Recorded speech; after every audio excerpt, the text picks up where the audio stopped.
Assalamualaikum warahmatullahi wabarakatuh. Selamat pagi menjelang siang. Pertama-tama kita panjatkan bersyukur kepada Allah Subhanahu wa taala atas dan kemudian pada hari ini kita dapat berkumpul dalam acara penyelenggaraan Ibu Islamiyah kelas sekolah rumah presentasikan tentang penyebaran pemahaman dan penerapan pengalaman di dalam CGP atau calon guru bergerak yang boleh angkatan ke-9. Alhamdulillah juga sahabat-sahabat ketua pada Nabi besar Muhammad SAW beserta juga beliau dan kawan beliau dan serta pengikut beliau hingga zaman. Terima kasih kepada rekan-rekan atau adik-adik dari Stay Awas Jakarta atas kehadirannya dan juga terima kasih kepada Bapak Ibu guru SD 2 tetangga yang juga turut hadir bersama dan kepada Ibu Kepala Sekolah Islamiyah dipersilakan untuk mempresentasikan tentang apa ya hasil yang dikerjakan beliau. Kepada waktu dan tempat dipersilakan Ibu.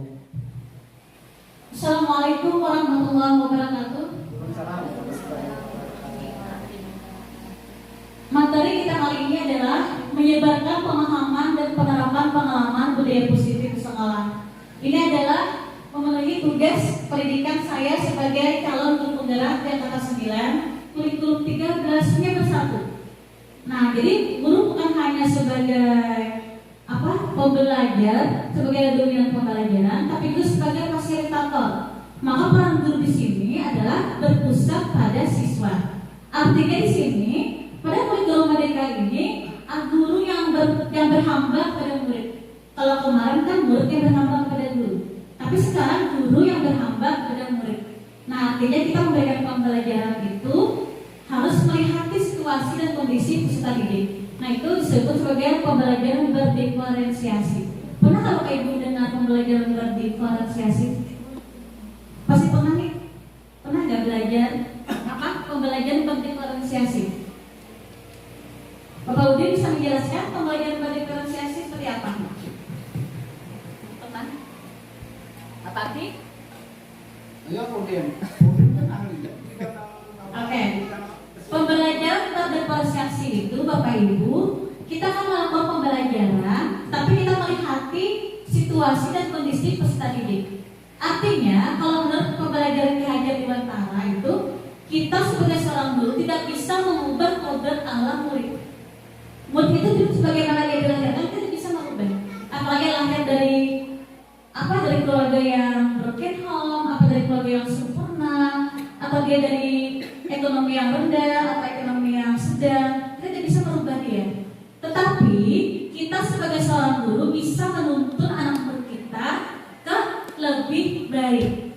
Artinya dengan kodrat alam yang mereka miliki, kita sebagai seorang guru Bapak Ibu bisa menuntun mereka, membimbing mereka menuju ke lebih baik seperti itu. Maka di sini pembelajaran berdiferensiasi ini ada 3 macam. Kita harus melihat dulu bagaimana peserta didik itu dapat menerima pelajaran. Saya ada 3. Nah, peserta didik itu Bapak Ibu, dia bisa mengambil atau menyerap pelajaran itu dengan 3 cara. Yang pertama adalah dengan cara visual. Visual itu mereka suka melihat. Nah, murid itu suka melihat. Kalau murid kita suka melihat Bapak Ibu, kita tidak bisa memberikan penjelasan terus pada murid. Kalau kita hanya memberikan ceramah terus pada murid, maka dia akan bosan dengan pelajaran. Makanya di dalam kelas itu ada kenapa Ibu Tuni tidak suka diam di bangku, dia suka jalan-jalan atau dia suka mengganggu temannya. Kenapa? Karena pembelajaran yang kita berikan itu membosankan bagi siswa. Karena pembelajaran yang kita berikan itu tidak sesuai dengan karakteristik yang dimiliki murid. Dia suka melihat. Nah, kalau dia suka melihat, maka kita akan berikan pembelajaran yang dapat mereka lihat. Misalkan sih dengan video pembelajaran, kita bisa memutarkan video-video atau film-film karton Bapak Ibu tentang pendidikan. Nah, kita cari film-film yang berkaitan dengan pendidikan. Atau misalkan ada pengetahuan yang ada video-videonya. Nah, mereka kan tertarik. Tapi ingat, Di dalam kelas itu bukan hanya ada murid-murid visual saja, tetapi juga ada murid apa lagi? Visual dan apa sebenarnya? Ada visual melihat dan juga ada yang suka mendengar. Nah, ada murid-murid yang hanya suka mendengar. Dia suka guru itu menjelaskan saja. Nah, dengan penjelasan guru saja, murid itu sudah bisa menangkap pelajaran. Ada juga Bapak Ibu. Ada murid kelasnya mereka suka guru itu menjelaskan saja. Dia tidak suka kebisingan. Dia tidak suka ada melihat video ini, tidak suka. Ada juga murid seperti itu.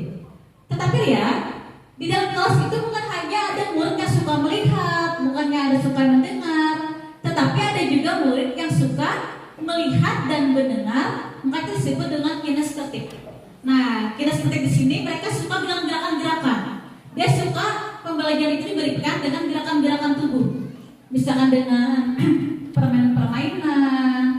Biasanya murid-murid seperti itu mereka suka dengan olahraga, karena olahraga itu kan mereka bisa menggunakan seluruh tubuh mereka, indera mereka, bukan hanya melihat, tetapi juga dengan penjelasan visual gitu. Nah, seperti itu.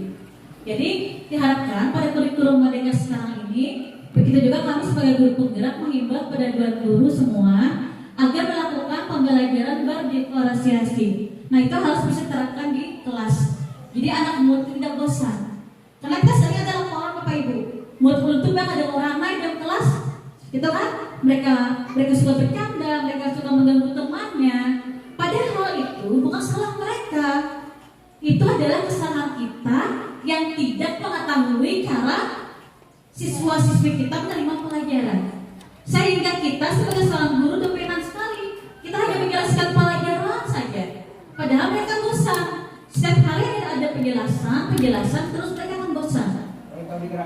Nah, karena guru itu tidak mengetahui karakteristik murid. Jadi sebelum pembelajaran itu biasanya setelah tahun ajaran baru, biasanya kita harus diadakan penelitian dulu. Penelitian itu bukan berarti harus menjawab soal Bapak Ibu, tidak. Kita harus mendata dulu. Anak ini sukanya di mana? Dia suka apa? Kita harus tahu dulu.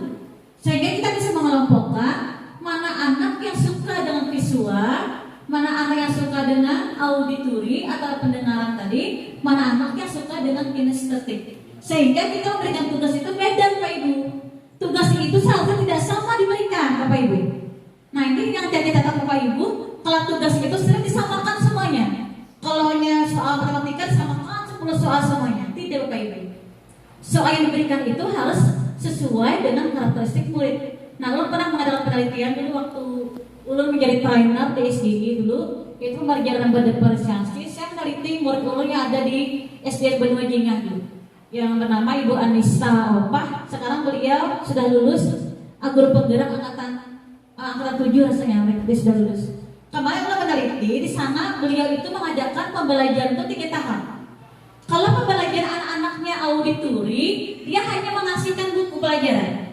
Buku dia kasihkan, tapi yang satu cari materi di situ. Yang soal menggunakan buku. Kemudian murid-murid yang visual, yang suka melihat, mereka dikasih 1 laptop.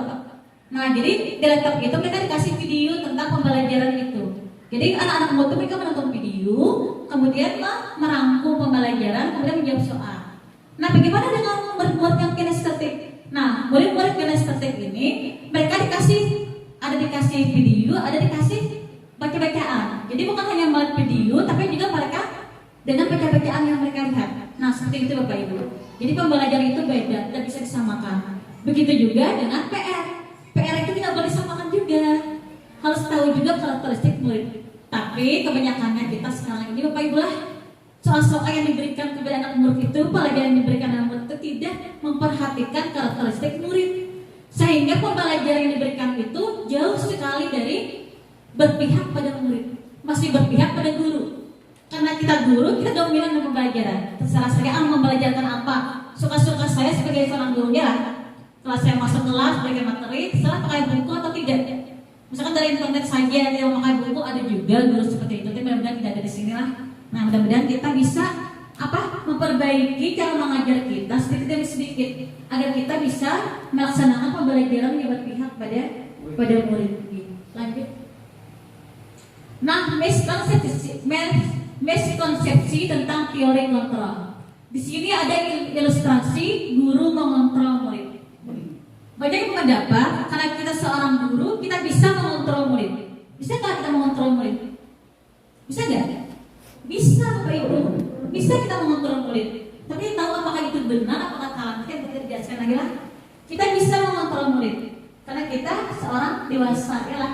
Kita orang dewasa, kita bisa mengontrol murid. Seperti itu pemahamannya. Yang kedua, ilusi bahwa semua penguatan positif efektif dan bermanfaat. Kita beranggapan bahwa apa yang kita kuatkan asalkan positif itu efektif dan bermanfaat bagi siswa. Itu masih ilusi saja. Kemudian ilusi yang ketiga, bahwa kritik dan membuat rasa bersalah mampu menguatkan karakter. Kita sebagai seorang guru, kita sebagai seorang dewasa sudah berpikiran, apabila ada anak bersalah, kita beri hukuman, selesai. Dia mau berubah. Seperti itulah Pak Ibu. Tidak seperti itu. Karena anak akan mengulangi lagi kesalahan selanjutnya. Makanya kalau kita ada kesalahan murid itu, kita beri hukuman, mungkin hari ini dia berubah. Tetapi tidak bisa menjamin apakah nantinya dia akan membuat seperti itu lagi. Nah, itu yang bisa mengulang kembali. Yang keempat, ilusi bahwa orang dewasa berhak memaksa. Kita sebagai seorang guru tentu kita adalah dewasa dan kita beranggapan bahwa kita bisa memaksa anak-anak murid kita mematuhi apa yang kita inginkan. Kalau kita ingin seperti ini, maka murid harus seperti ini. Kita A, berarti murid harus A, seperti itu. Nah, itu apa ilusi yang berapa tahun yang lalu sudah diterapkan dan itu berhasil memang. Kalau zaman bahari Bapak Ibu, mungkin ibu-ibu sini belum lahir lah. Dulu kalau penggaris itu patah memukul meja, itu pasti akan murid dari menurutnya. Nah, kalau ada bertengkar, malah kita melapor ke orang tua, bukan kita yang dilawan-lawan kalau dulu. Kita dilawan-lawan dibantu oleh keluarga, tidak. Malah kita tambah dimarahi orang tua kita. Kenapa kamu kalah dengan itu? Lawan juga. Nah, itu bisa orang tua. Sekarang Bapak Ibu, kita sedikit saja nih tangan kita nih menyentuh murid gelap. Terus saja orang tua di rumah datang orang tua kita ke sekolah. Kenapa anakku yang ini? Nah, itu sudah perbedaan zaman. Artinya zaman itu semakin berubah. Artinya guru tidak bisa sewenang-wenangnya sebagai seorang dewasa mengukur anak buah kita. Tidak bisa seperti itu. Karena zamannya sudah berubah, maka kita sebagai seorang guru harus juga mengikuti perkembangan zaman. Nah, maka di sini ada kurikulum merdeka Bapak Ibu. Kurikulum merdeka ini adalah kurikulum yang menyesuaikan dengan perkembangan zaman. Tidak akan ketinggalan karena dia selalu mengikuti perkembangan zaman. Nah, zaman sekarang kan sangat maju teknologinya lah. Nah, di sini apa-apa selalu menggunakan aplikasi, menggunakan jaringan internet. Kalau kita Bapak Ibu SDN di luar bertetangga ini, masalah, nyaman lah internetnya, nyaman lah sinyalnya, nyaman aja. Kartu apa Pak? Kartu M3. Kartu M3, Telkomsel lah, nyaman di sini lah. Oke. SDN dua bertangga ini Bapak, untuk anak banget juga kalau PC itu siswa bisa menggunakan IT. Tetapi karena keterbatasan kita dengan teknologi, kita tidak bisa menggunakan itu. Makanya PC kami di sini adalah membentuk karakter positif kepada anak murid. Kita hanya bisa mencegah datangnya globalnya, bisa mencegah hal yang datang kepada kita yang buruk-buruknya. Tapi kita tidak bisa mengikuti perkembangan zaman. Kenapa? Karena terbatas dengan IT-nya. Kalau kami di sini menggunakan Telkomsel, ternyata menghalau ada sinyal itu sulit di sini. Nah, kalau kami M3 sini sulit di sini. Tapi dari sana lah, kalau di sini sulit di absen saja kami 15 menit, ada sampai setengah jam tuh ya mau putar. Nah, 2 jam ada juga. Sulit di sini. Terus lanjut. Mengubah paradigma stimulus respon kependekatan teori kontrol. Stimulus respon di sini adalah realitas atau kebutuhan kita sama. Kita menganggap bahwa setiap orang itu mempunyai kebutuhan yang sama. Sedangkan teori kontrol ini adalah realita bahwa kebutuhan itu berbeda, ya kan? Kebutuhan Bapak Ibu dengan kebutuhan yang di muka ini berbeda. Bapak Ibu yang sebelah kanan dengan sebelah kiri berbeda kebutuhannya. Pak Abdi dan Bapak Jarani mereka mempunyai kebutuhan yang berbeda. Kalau dulu disamakan, sama di Bapak Jarani dan Bapak Abdi sama kebutuhannya, tidak. Mereka berdua berbeda. Begitu juga dengan murid kita. Setiap murid itu mereka mempunyai intelektual, emosi yang berbeda. Maka kita tidak bisa menyamakan murid dengan satu murid itu sama, tidak bisa. Mereka berbeda. Satu murid dengan murid yang satunya itu berbeda. Kemudian semua orang melihat hal yang sama. Tidak bisa. Kalau teori kontrol, setiap orang itu memiliki gambaran yang berbeda. Kita melihat satu buah kipas angin di muka. Mungkin Bapak Ibu yang satu melihat di sana, kipas anginnya berputar di sana. Satu orang lagi melihat, nih kipas angin ini kan sampai udah lampu anginnya. Nah, kan sudah berbeda itu. Apabila sudah berbeda pandangan, maka yang ada pikiran dalam kita ini dan dari kita ini juga berbeda. Setelah orang menangkap informasi itu pasti berbeda, tidak ada yang sama. Kemudian kita mencoba mengubah orang agar pandangan sama dengan kita. Nah, ini sesuatu yang salah. Kalau teori kontrol, kita berusaha memahami pandangan orang lain terhadap dunia. Kita tidak bisa mengubah seseorang menjadi seperti kita. Kita tidak bisa mengubah murid kita harus berpandangan seperti kita, tidak bisa. Karena setiap murid kita tadi berbeda. Mereka punya kebutuhan yang berbeda, punya karakteristik yang berbeda. Nah, pola pikirnya berbeda, IQ-nya berbeda, dan mereka mempunyai kode zaman yang juga berbeda. Saya bisa mengontrol orang lain. Kita tidak bisa mengontrol orang lain. Saya sebagai seorang kepala sekolah tidak bisa juga mengontrol akan bandul semuanya. Karena setiap orang itu mempunyai kebutuhan yang berbeda. Mereka mau berubah tergantung pada diri mereka sendiri. Ulun hanya bisa menuntun mereka, oh ini yang salah, ini yang benar. Jadi mau berubah tidaknya itu tergantung kepada itu sendiri. Apabila dia mau berubah, alhamdulillah, ya kan? Dia tidak mau berubah, maka kita berikan lagi bimbingan-bimbingan. Kita tidak bisa membuat seorang itu langsung berubah apa yang kita inginkan. Kemudian model berpikir menang atau kalah, model berpikir menang. Nah, kalau dulu kita ada apa kalah, kita pasrah, dulu itu pasrah, kita besok ada berhasil, kita ada lagi mengikuti. Sampai dengan dulu penggerak ini sudah masuk satu kali, sudah ada lulus, sudah pasrah, jangan. Kalau zaman ulun, Pak yang mengikuti dulu penggerak ini dulu, siapa yang sudah mengikuti 4 kali? Ada yang angkat tangan? Ulun 2 ada. 2 sudah. Nah, artinya 1 kali saja mau kalah, apalagi 2-3 kali tidak apa-apa. Sampai lulus, sampai berhasil itu dia jadi dulu penggerak. Nah, Bapak Ibu nanti yang adik-adik yang ini, keistimewaan dulu penggerak itu Bapak Ibu, yang pertama, Bapak Ibu kalau sudah lulus dulu penggerak, Bapak Ibu akan dapat undangan langsung untuk mengikuti PPG. Tahu PPG? PPG itu adalah sebuah ujian untuk mendapatkan sertifikasi. Bapak Ibu akan 2 kali lipat gaji nantinya kalau sudah lulus PPG. Tapi kalau Bapak Ibu mengikuti seperti saya, kalau lulus penggerak ini, Bapak Ibu akan langsung undangan, tidak ada tertunggu lagi. Karena Bapak Ibu sekarang ini kan sekali tertunggu pemilihan. Alih memasukinya. Kalau zaman di bawah itu ternyata sedikit. Nah, tahun ini, tahun lain, masih banyak kita tunggu. Belum lagi masih yang baru lulus tuh mereka juga mau PPG juga. Karena PPG ini punya keistimewaannya. Ya, masuk PPG ya kan istimewa juga lah. Dapat nilai 100 ada bidang itu. Nah, tapi, Bapak ini sudah 2 kali masuk sudah calon guru penggerak kali lulus betul. Mudah-mudahan ketiga kita luluskan. Nah, kalau kita benar-benar dari hati, dan kita benar-benar apa, dan kita bujur-bujur melihat dalam hati, insya Allah lulus aja kayaknya. Ada musik Tuhan kan? Udah betul ada yang Tuhan juga. Tapi lo gak ada umpat kan? Nah, ada pada hati lo. Yang penting tidak ada kata menyerah. Yang ketiga adalah disiplin positif. Disiplin berasal dari kata discipline, ya Pak, Inggrisnya, yang artinya adalah belajar.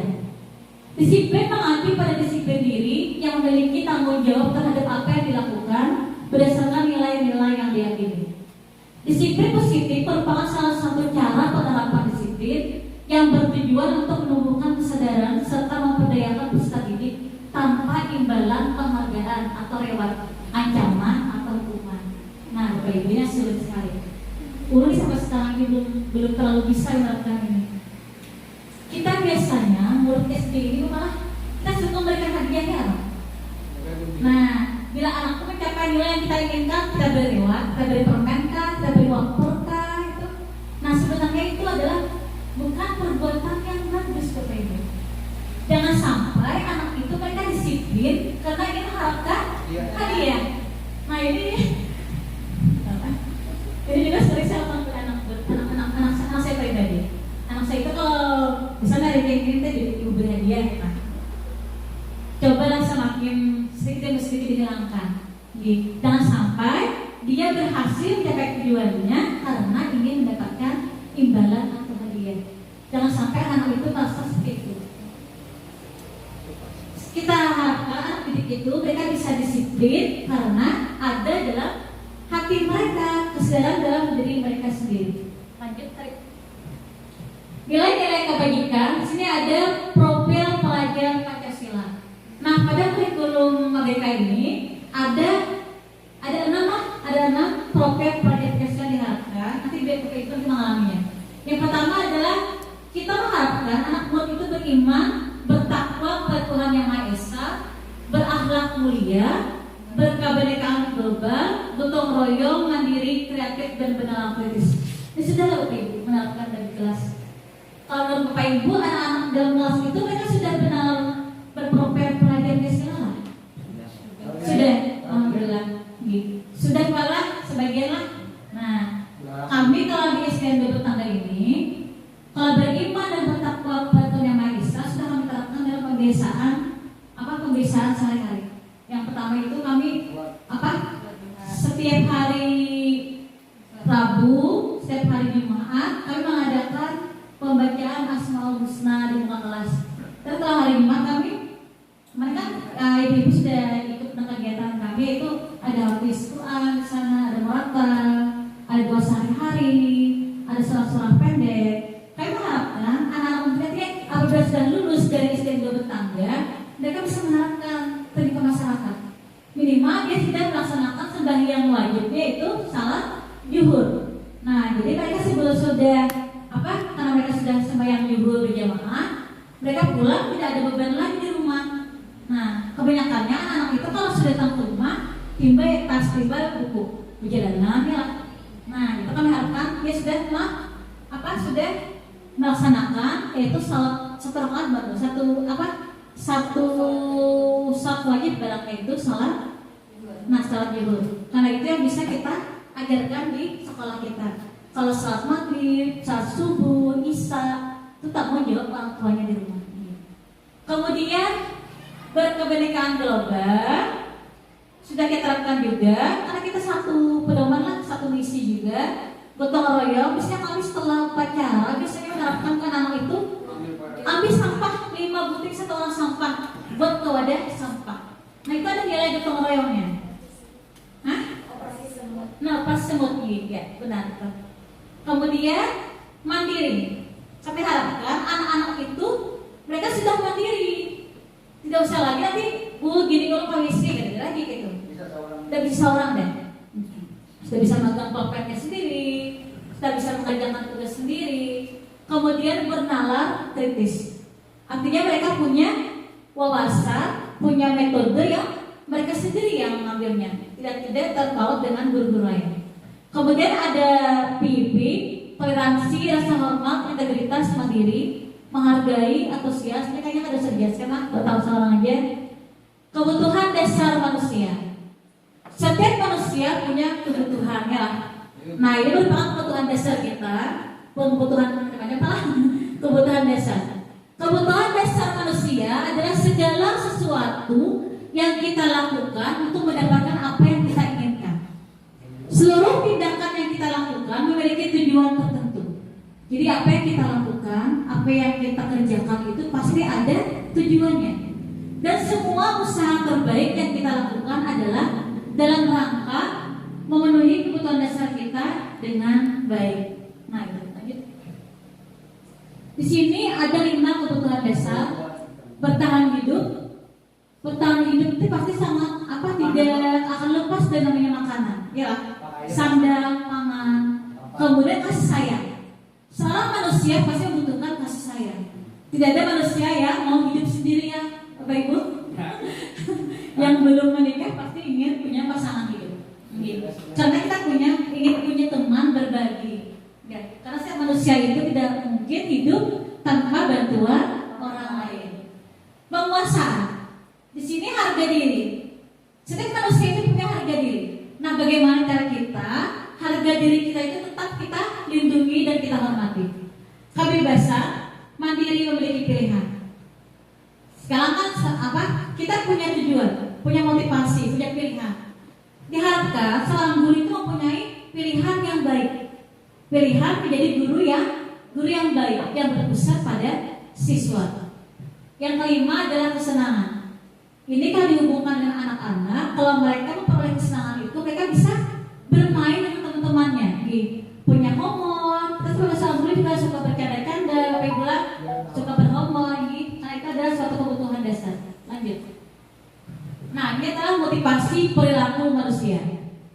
Yang pertama, motivasi perilaku manusia itu untuk menghindari ketidaknyamanan atau hukuman. Seseorang, Bapak Ibu, ingin berperilaku baik karena mereka ingin menghindari hukuman. Jika ada tertib di sekolah ini harus datang jam 8, apa yang dilakukan guru? Maka kita akan datang ke sekolah ini sebelum jam 8. Kalau datang terlambat, pasti kita tidak nyaman. Kalau kita menghindari hal itu, takut tadi bapak sekolah menilai kena, ya Allah menilai kinerja kita. Jadi kita ingin berperilaku baik itu karena kita menuruti yang tidak nyaman tadi. Yang kedua, untuk mendapatkan imbalan seperti penghargaan. Tadi sudah saya jelaskan, murid itu dia mau berlaku baik itu karena mereka mengiming-imingi hadiah tadi. Mereka akan berperilaku baik jika mereka menerima hadiah. Kalau tidak ada hadiah, maka mereka tidak akan berperilaku baik. Nah, itu yang ditakutkan Bapak Ibu. Karena kita ketergantungan anak itu karena mereka itu menginginkan imbalan atau hadiah. Yang ketiga, untuk menjadi orang yang mereka inginkan dan menghargai diri sendiri dengan nilai-nilai yang mereka percaya. Nah, ini yang diharapkan. Murid itu dia memiliki pemikiran dalam diri mereka untuk berubah dalam diri mereka agar lebih baik. Itu timbul kesadaran dalam diri mereka sendiri untuk melakukan hal-hal yang lebih baik. Lanjut. Nah, di sini sangat berperan aktif dengan 5 kontrol pada guru. Guru itu sebagai pemberi hukuman. Coba lihat di sini. Kalau hukuman itu biasanya ada kata-katanya. Tidak boleh datang ke sekolah melebihi jam 8. Itu ada kata-kata kita biasanya di dalam kelasnya apa Ibu? Tidak boleh tidak memakai baju seragam ke sekolah. Itu adalah hukuman. Yang membuat hukuman itu siapa Bapak Ibu? Benar kesalahan bersama? Benar apa yang mau kesalahan bersama?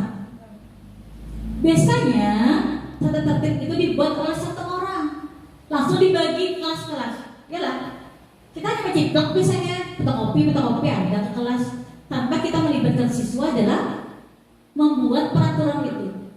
Nanti harus jelaskan. Kemudian konsekuensi terancam atau murid tetap dibuat tidak nyaman. Mereka akan melakukan suatu hal yang baik karena ada ancaman, ada tulisan tadi, jadi mereka melakukan hal itu. Yang ketiga, sikap guru.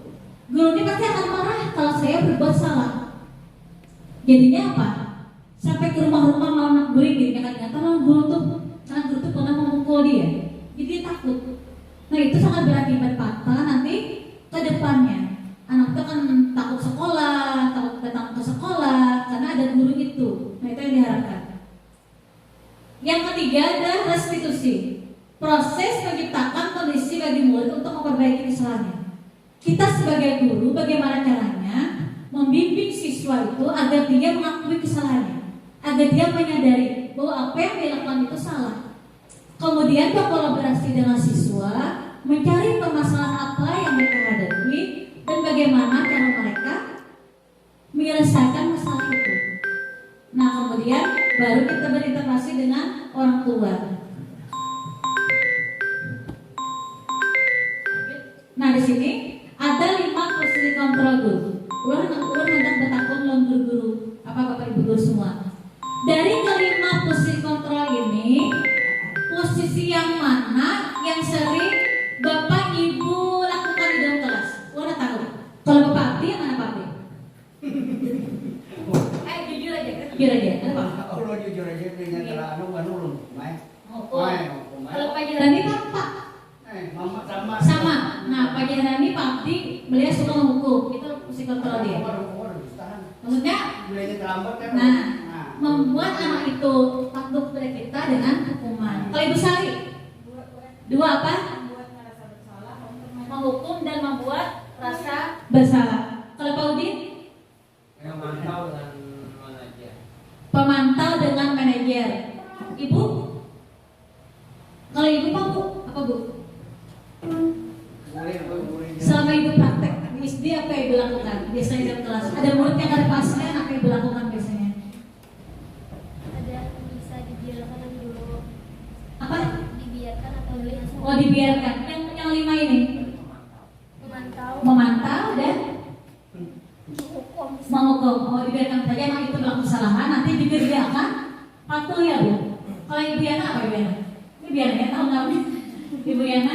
Kalau anak itu membuat kesalahan, biasanya ulun memilih yang teman itu Teman, merangkul anaknya, mencari tahu penyebabnya apa. Di situ ulun dari. Oh iya. Nah, kita mencari tahu apa sebabnya, kemudian memecahkan masalahnya kan. Kalau Ibu Bu? Manajer, kayak manajer. Yang lain, Ibu yang kedua,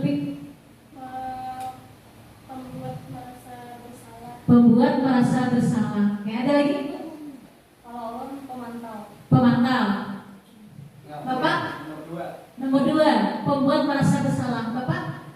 Teman dan pemantau. Teman dan pemantau. Ibu Lisa?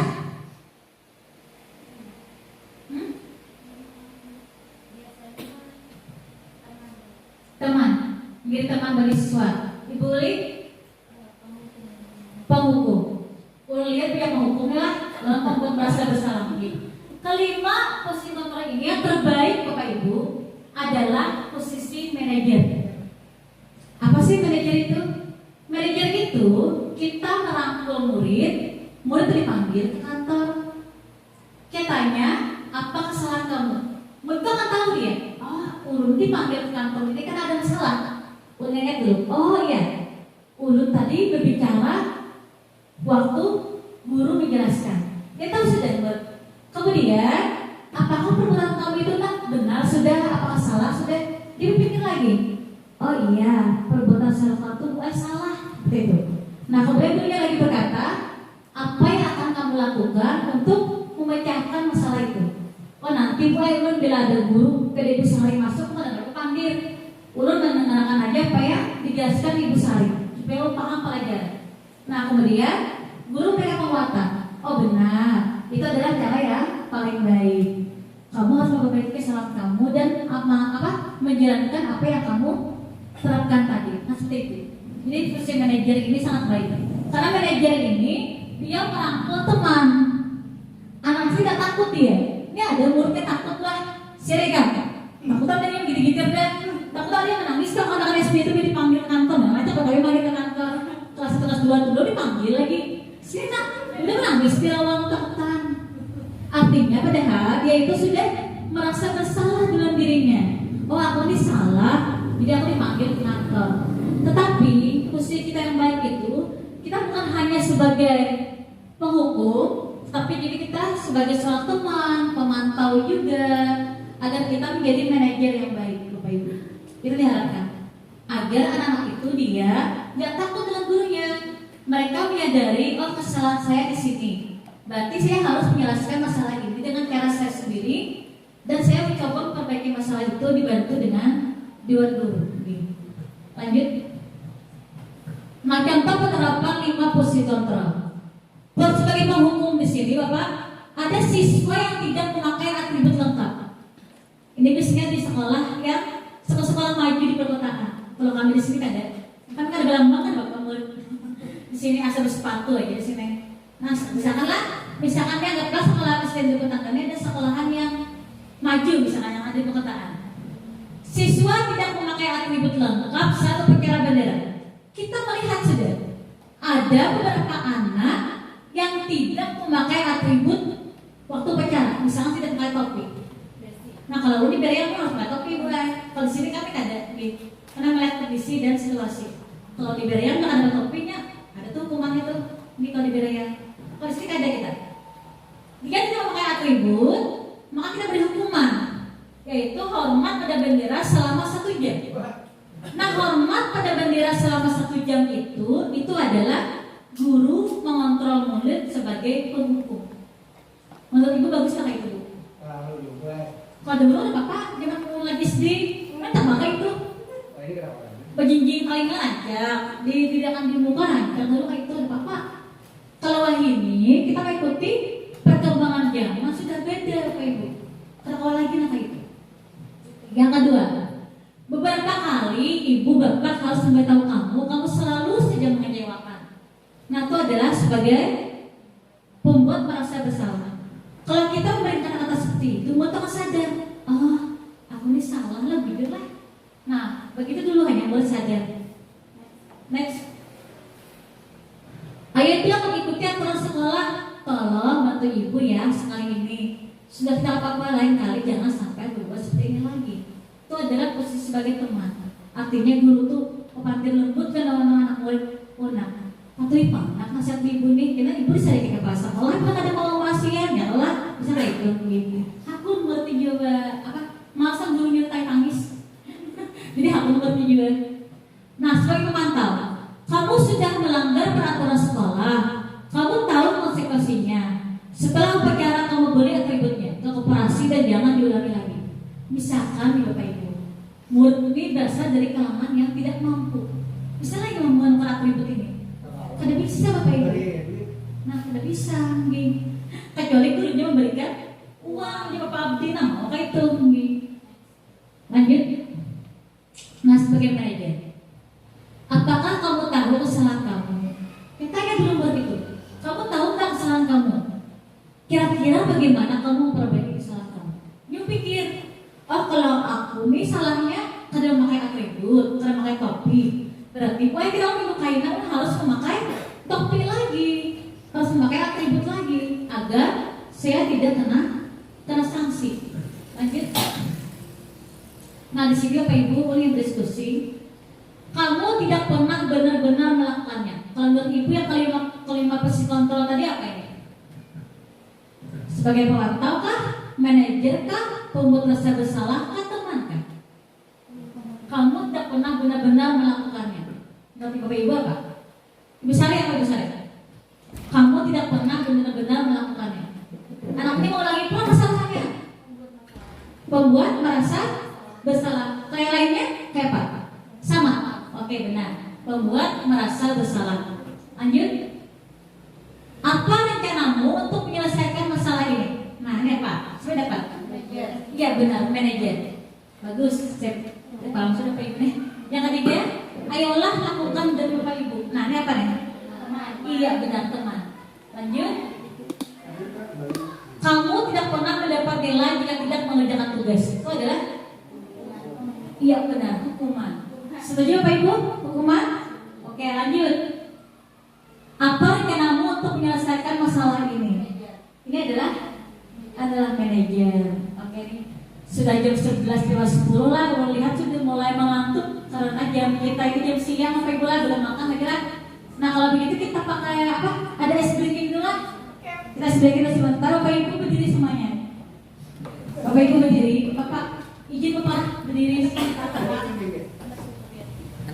Nanti sekarang tangan kanan Bapak Ibu tolong sama dengan tangan anu bergantung kayak bertumpang tangan sebelahnya. Bapak Ibu bertumpangnya.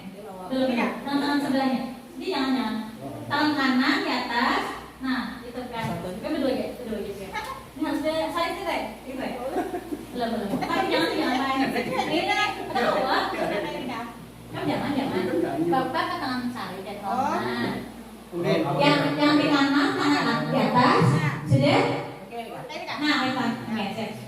Kalau tangan di atas, siap-siap ambil, jangan sampai tangan oleh orang sebelahnya. Nah, kayak lagi. Tangan Udin harus ambil langsung, jangan sampai saling menangkap kena. Oh. Udah di bawah. Satu di atas, satu di bawah. Jangan di atas. Caranya adalah ketika saya menyebutkan harimau, tangan langsung diambil, jangan sampai saling menangkap. Tangan di atas diambil, berarti dia menangkap tangan Sari. Iya, berarti yang di bawah. Sari yang menjauh. Nah, itu tugasnya Bapak yang menjauh, Sari yang menangkap. Oke. Lihatlah, kata-katanya adalah harimau. Ingat, yang diingat adalah harimau. Bila dulu mengatakan harimau, siap-siap tangan di atas ambil, tangan di bawah menangkap. Ada guru lebih sebagai penghukum tadi. Sudah Bapak Ibu? Siap? Di sebuah hutan ada hidup bermacam-macam binatang. Ada kambing, ada kelinci, ada sapi, dan juga ada harimau.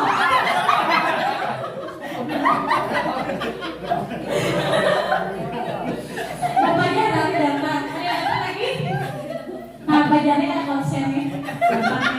Lagi ulang. Bapaknya lagi, jangan anak-anak apa? Ya, jangan sampai tarik. Lagi. Tadi udah, tadi sudah. Yang kedua lagi. Tiba-tiba ada bencana alam datang. Ada banjir bandang terjadi. Dan seluruh hutan itu tersapu oleh banjir. Dan beberapa binatang itu mereka masih hidup dan kekurangan makanan. Ini mengakibatkan si kambing, kelinci, dan sapi merasa takut. Kalau si harimau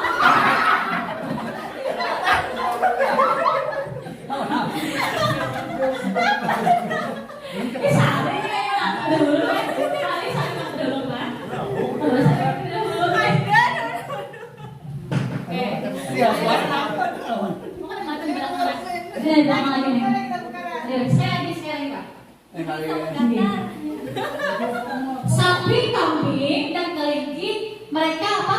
Takut sekali kalau si harimau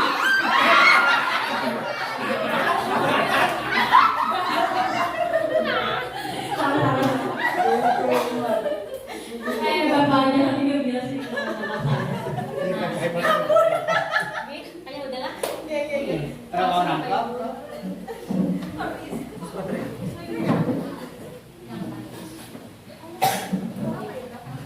ini hanya permainan, salah supaya kita tidak merasa mengantuk. Karena sudah jam 11.15. Bisa lagi Pak? Lanjut sih. Nah, ada namanya segitiga restitusi. Nah, di sini kalau kalian dulu itu pernah sebagai manajer, maka dia harus menerapkan segitiga restitusi. Nah, segitiga restitusi ini adalah suatu proses dialog yang dijalankan oleh guru agar dapat menghasilkan murid yang mandiri dan bertanggung jawab. Murid tadi dipanggil ke ruangan, kemudian dibimbing agar murid itu merasa bersalah, kemudian apa lagi? Kemudian dibimbing lagi agar dia bisa memperbaiki kesalahannya. Dia mengaku salah, kemudian dia berinisiatif untuk memperbaiki kesalahannya. Nah, itu harus menggunakan tahap segitiga restitusi. Biasanya di sini menstabilkan identitas, validasi tindakan yang salah, kemudian menyiapkan keyakinan. Lanjut. Menstabilkan identitas di sini berdasarkan prinsip membuat kesalahan adalah bagian dari proses pembelajaran. Nah, di sini biasanya guru itu mengatakan kepada murid, oke, misalkan merasa bersalah itu memang wajar, karena setiap manusia itu pasti berbuat salah. Tetapi bagaimana caranya kita belajar dari permasalahan itu, kemudian mencari solusi supaya kita dapat berubah, tidak melakukan kesalahan lagi. Nah, seperti itu. Lanjut, validasi tindakan yang salah. Guru menanyakan kepada siswa, kalau kamu berbuat salah, kamu melakukan hal itu pasti ada sebabnya. Misalkan nih, siswa ini sering mencontek apa hasil pekerjaannya. Kemudian kita mengatakan pada murid, kenapa kamu marah kepada si Udin misalkan? Kata Sari, karena Bu Udin ini selalu mencontek pekerjaan saya. Saya sudah capek mengerjakannya, tapi dia mau enaknya saja, mau mencontek pekerjaan saya seperti itu. Next, menanyakan keyakinan. Kemudian, apakah kalau kamu marah-marah ke Udin itu sesuai dengan keyakinan kelas kita? Kata murid, tidak Bu. Apa yang kamu langgar? Artinya saya melanggar tentang saling menghormati, menyayangi dengan teman. Nanti Pak Bu, bila Udin beliau lagi, saya tidak marah lagi. Tetapi saya langsung ke kantor dan melaporkan perbuatan dia ke ibu guru. Nanti dia ibu guru yang menangani masalahnya. Sedikit kalau kembali ke awal, kalau di kelas itu Bapak Ibu, kalau bisa kita kata-kata itu dihilangkan. Kita membuat keyakinan kelas bersama dengan anak murid kita.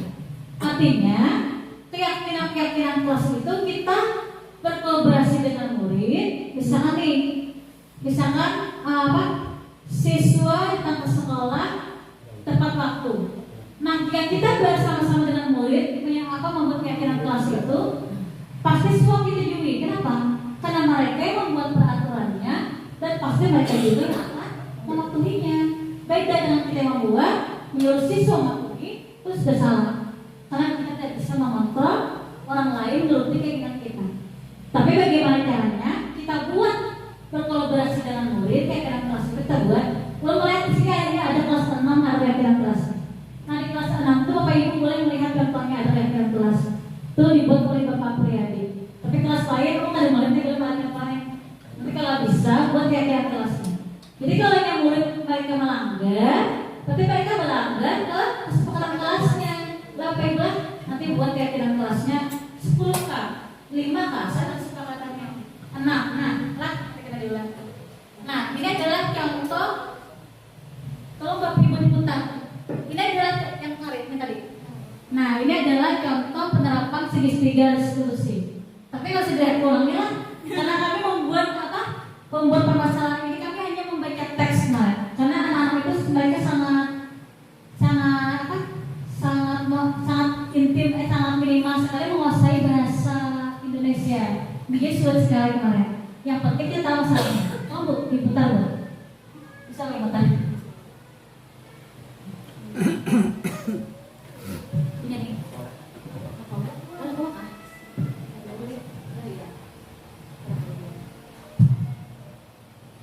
Kalau dengerin lah.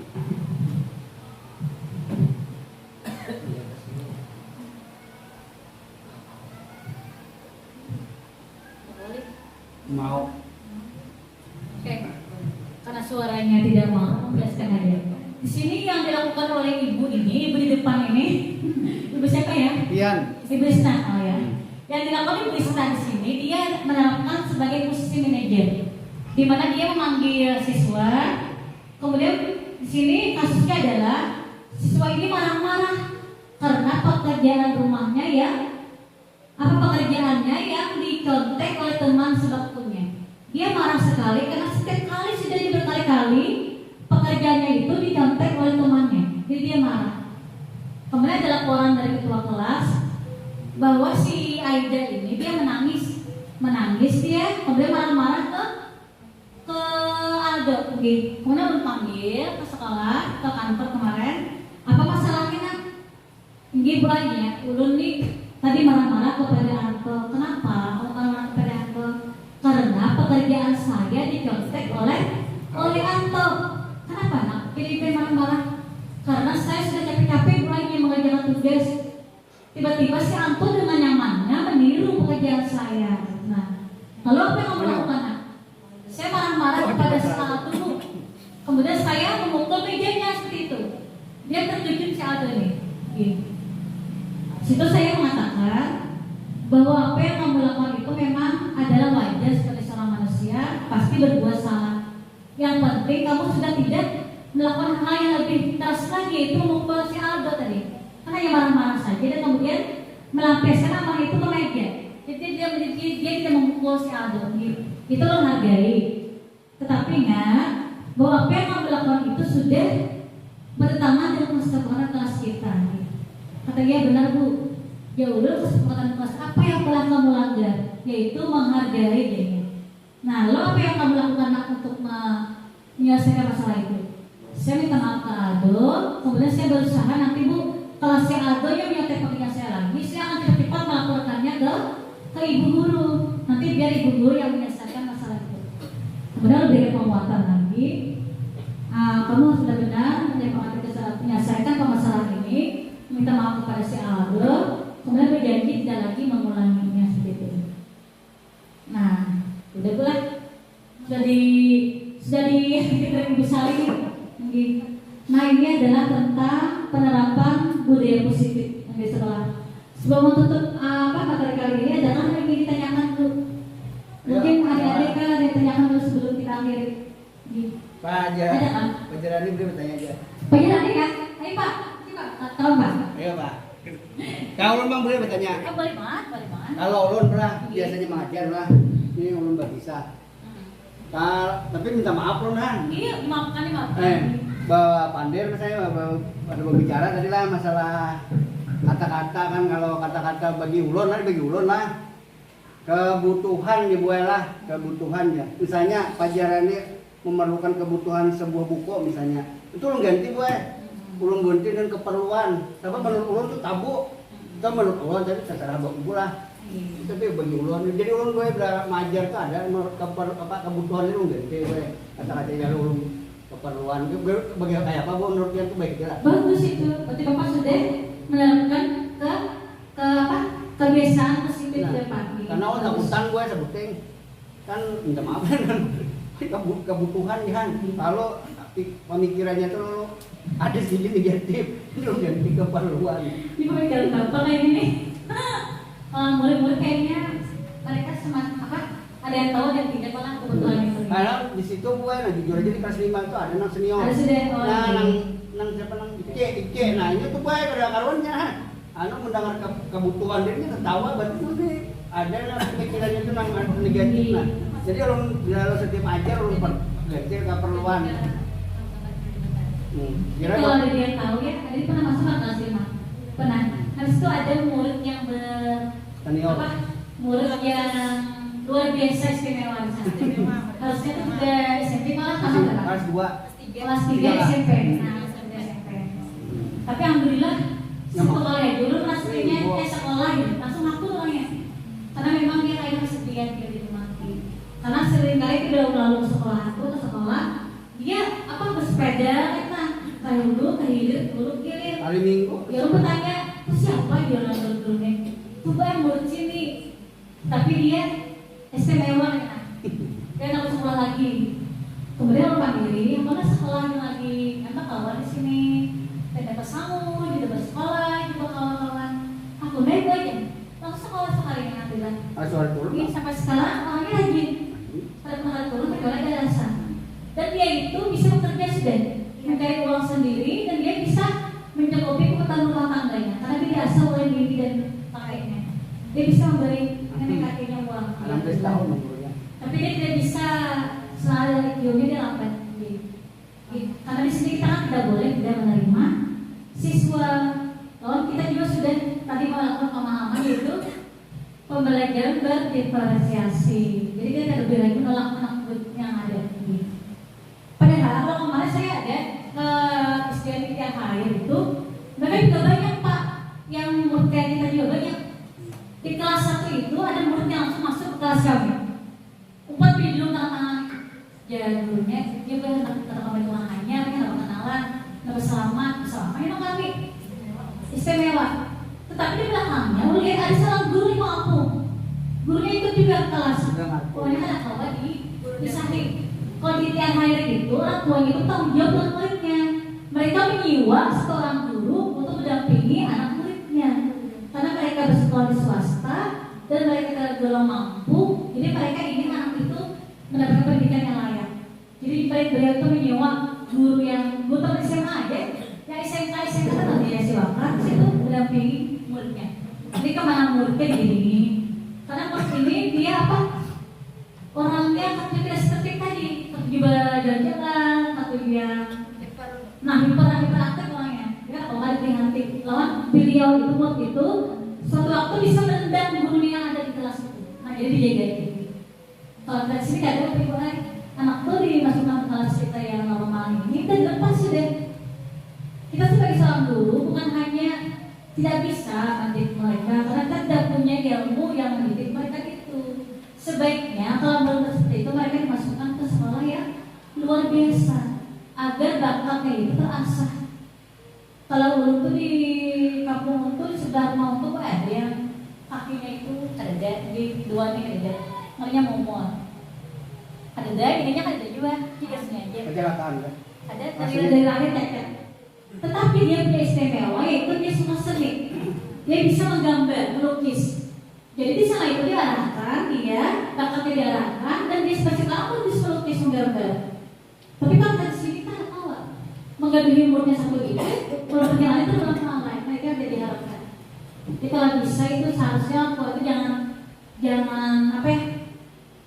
Tidak boleh juga ya, boleh tapi harus dilihat dulu perkembangan anak itu bagaimana agar kebutuhan anak itu terpenuhi. Ada kan lagi Bapak Ibu? Ini Ibu Yana. Mau pakai?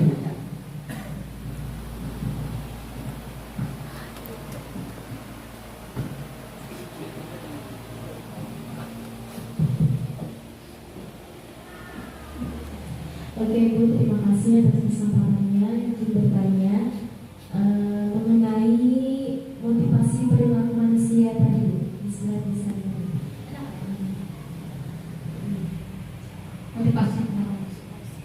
Motivasi perilaku manusia.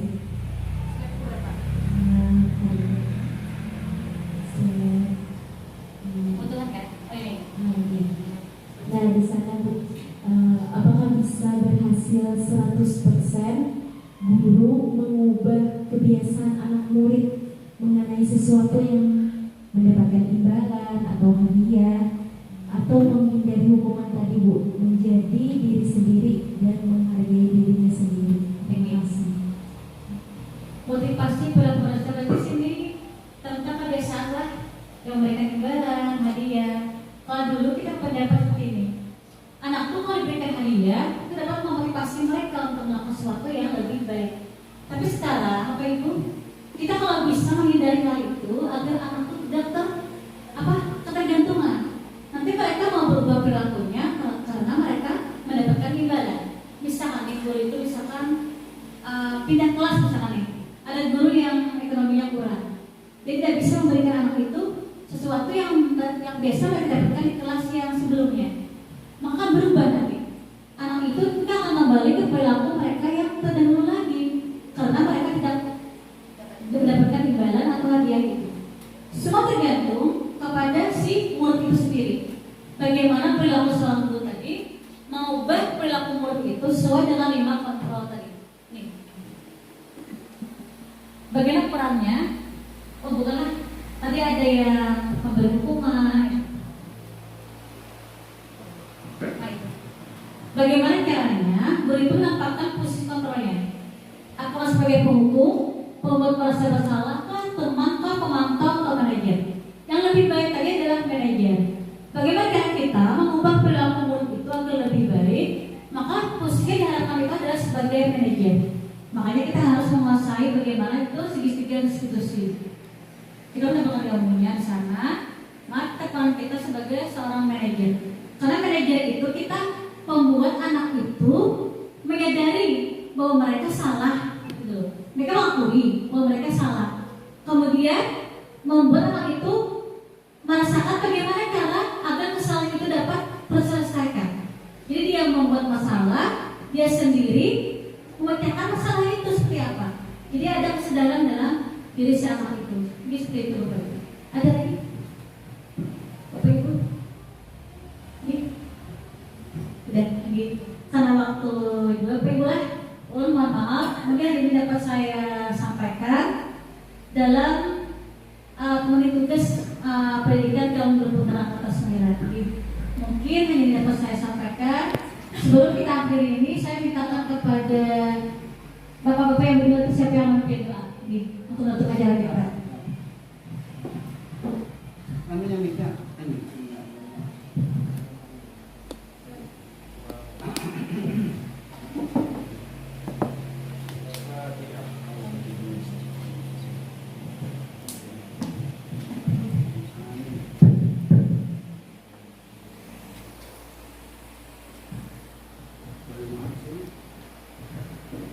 Amin ya Allah. Bismillahirrahmanirrahim.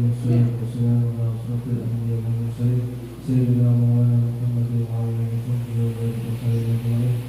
Allahumma inna nas'aluka khairan fid din wa khairan fil jasad wa khairan wa barakatuh fil rizqi wa tawfiq fil maut wa rahmatin minal maut wa maghfiratan ba'da maut. Allahumma hawwina laka syafa'atin maut wa najita minan nar wa afina an hisab. Rabbana atina quluban haqqan wa hadana min ladunka rahmatan innaka antal wahhab. Rabbana atina fid dunya hasanah wa fil akhirati hasanah wa qina adzaban nar. Sallallahu ala sayyidina Muhammadin nabiyil ummi wa ala alihi wa sahbihi wa sallam. Subhana rabbika rabbil izzati amma yasifun wa salamun alal mursalin walhamdulillahi rabbil alamin. Allahu minkum.